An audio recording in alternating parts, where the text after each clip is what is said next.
अस्सलाम वालेकुम दोस्तों, मेरा नाम नईम कुरैशी है। रंजा जी दे रहने वाले हैं।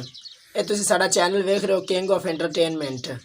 ते ए साडे पीरो मुर्शद साईं अफजाल हुसैन गिलानी उन्होंने दी लिखी हुई सस्सी है। मैं चंद बोल तुहाडे नज़र पेश कर रहा जनाब। बराए मेहरबानी लाइक करो, सबसक्राइब करो। अगर तुहानू पसंद आवे तो इनू अगे दोस्तां भी वायरल करो। बराए मेहरबानी सर जी। नियो मुड़िया गए मेरी कबार उते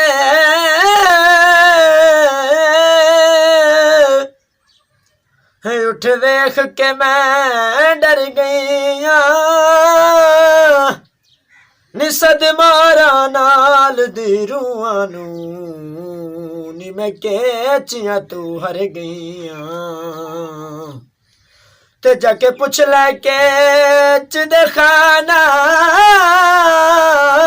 तू कदा मैं वापस घर गया नी मेरी फात आख के कब्र न साड़ मैं जला वारिस मर गई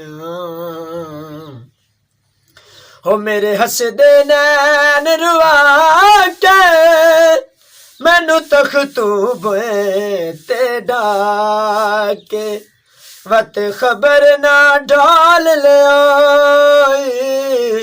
वत खबर ना डाल ले वे साथी मेरी जिंदगी दा चंगा दिल बर प्यार कितोई होए मैनू थल विच रोल दितोई हो लवे खान बलोचा मैं आ गए हाँ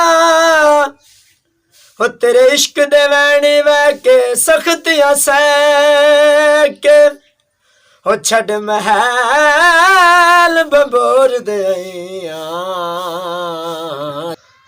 हो लवे खान बलोचा मैं आ गया हो तेरे इश्क दे वैनी वह के सख्तियां सह के हो छड़ महल बबोर दे चा दिल विच मिलन दे लैके सख्तियां से हुण धोबियां दे घर आ गईया हो डिकेंदी रासा बह के सख्तियां सह के हुण ख्याल करी अफजाल दा पुनला नित आख गला में कह के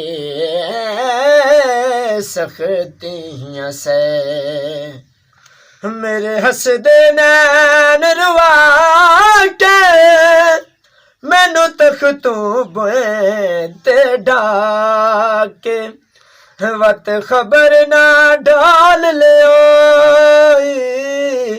वत खबर ना डाल ले वे साथी मेरी जिंदगी दा